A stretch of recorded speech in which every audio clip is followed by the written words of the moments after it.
Assalamualaikum warahmatullahi wabarakatuh. Apa kabar Zap Friends? Salah satu instrumen yang semakin banyak diperbincangkan dan menarik perhatian banyak orang adalah reksadana. Tapi sebagai seorang muslim tentu kita perlu melakukan investasi dengan cara yang syariah. Kira-kira investasi reksadana ini ada yang syariah tidak ya? Ada yang halal nggak ya? Terus tahu halal tidaknya dari mana? Untuk menjawab pertanyaan tersebut, kali ini Mins akan ngobrol bareng sama Bapak Iwan Poncowinoto, co-founder Zap Finance yang sering dipanggil sebagai Om Iwan. Buat yang baru tonton Zap Finance TV, Mins kenalin dulu ya siapa Om Iwan ini. Beliau sudah berpengalaman memimpin consumer banking sejak krisis tahun 1988 sampai tahun 1993. Om Iwan juga pernah duduk di Dewan Syariah Nasional loh, pelopor reksadana syariah, dan juga pendiri Masyarakat Ekonomi Syariah atau MES. Jadi, kalau untuk urusan ilmu keuangan syariah, insya Allah tidak diragukan lagi ya. Sebelum Mins mulai ngobrol sama Om Iwan, boleh dong di-like, komen, dan subscribe juga ya channel Zap Finance TV-nya. Siapa tahu, share dari kamu bantu buat penyambung ilmu ke orang-orang terdekatmu. Kan lumayan tuh, siapa tahu bisa tambah-tambah pahala di bulan Ramadan.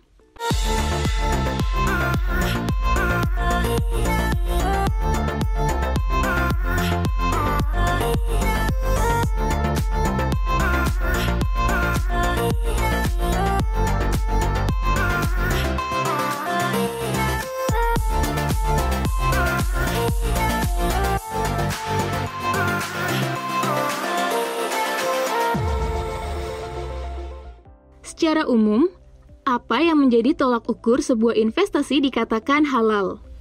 Zapren, ketemu dengan saya lagi.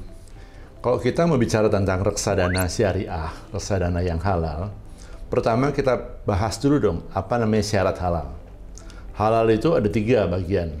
Pertama, zatnya harus halal. Contohnya, ayam, daging ayam.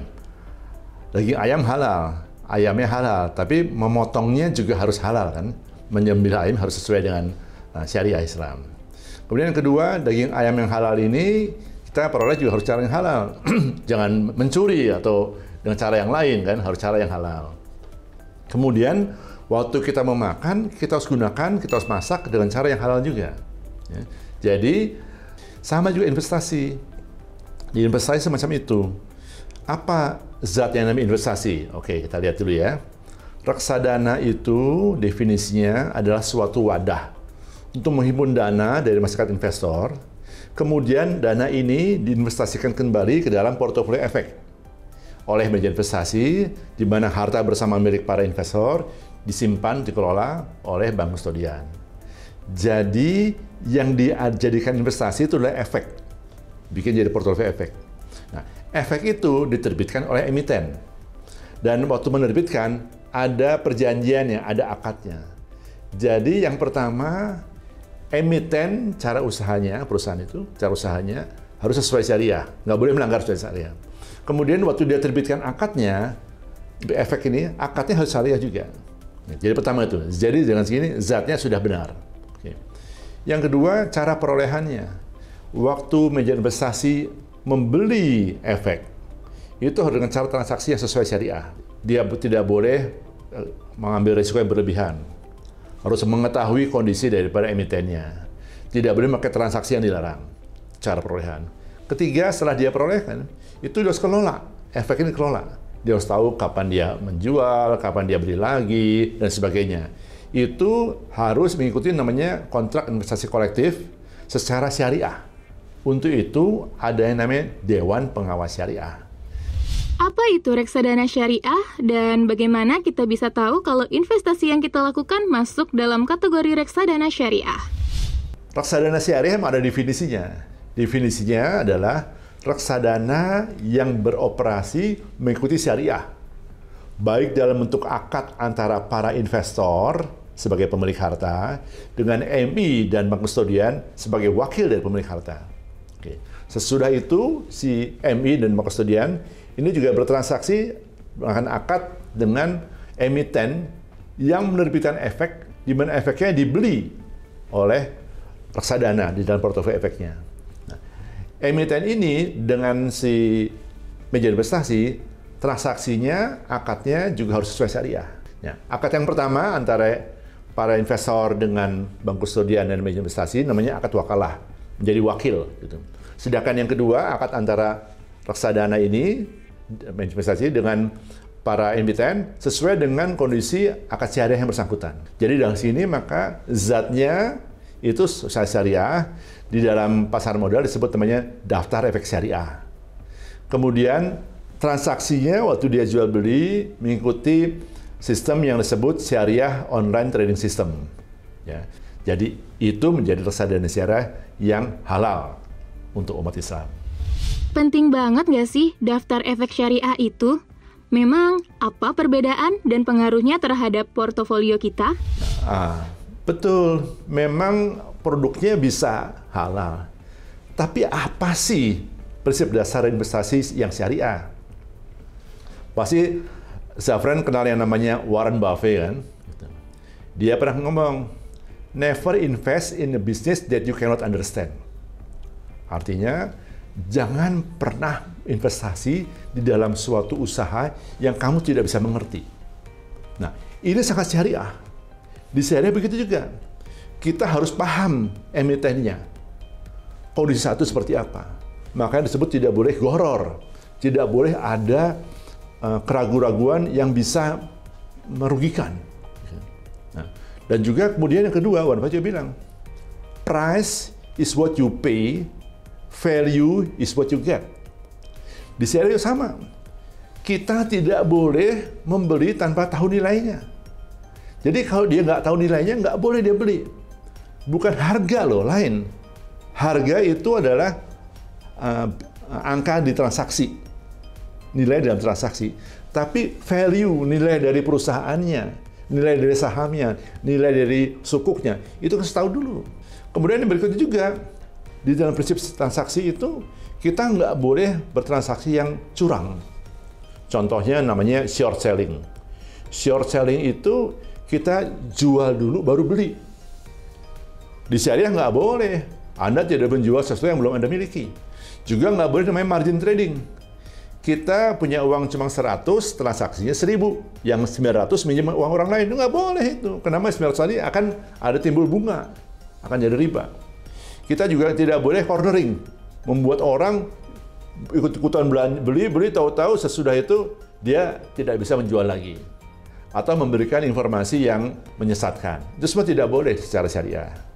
Jadi secara prinsip, investasi yang syariah itu di dalam bahasa Al-Quran namanya dengan jalan perniagaan yang antarodin minkum.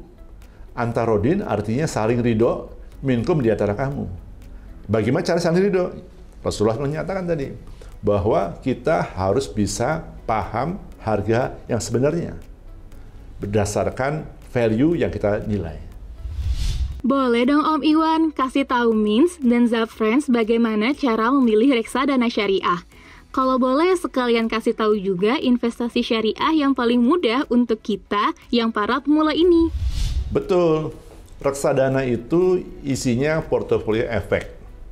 Jadi kalau kita mau investasi reksadana sebagai media investasi harus tahu jenis-jenis efek syariah.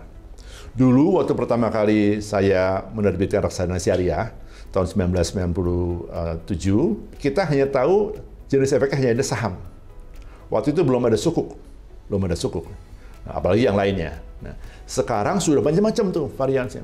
Bahkan ada namanya efek beragun aset. Jadi banyak sekali jenis efeknya. Tentu media investasi harus paham efek mana yang sesuai syariah. Gitu. Nah, di sini juga ada acuannya. Sebagai contoh, namanya sukuk retail. Itu efek yang diterbitkan oleh pemerintah. Efek hutang yang betul-betul. Itu menjadi acuan. Kemudian juga kalau kita ngomong saham dari BUMN. BUMN itu rajin membayar dividen. Kenapa? Kalau BUMN tidak bayar dividen, pemerintah akan kesusahan. Dia kan butuh uang dari BUMN. Ya, hasil dari usaha BUMN. Makanya bayar dividen. Nah, hal ini yang menjadi bagian-bagian yang perlu diperhatikan oleh media investasi. Jadi, dia harus paham juga kondisi dari emiten ya waktu MI-nya mengambilkan keputusan untuk transaksi. Ya. Contoh sederhana gini lah. Ada makanan halal, ya. Tadi ayam halal, oke. Tapi kemudian ayam ini tercemar, kena kotoran, kena racun, maka dia tidak boleh kita makan saat itu. Apakah ayam yang lain nggak boleh? Boleh. Nah, sama di sini. Ada emiten yang cara usahanya halal, efeknya halal, akadnya benar, secara syariah. Tapi kondisi saat itu, emitennya sedang merugi, sedang kesulitan, kita nggak boleh investasi di sana. Kenapa? Amanah dari para investor bukannya sosial.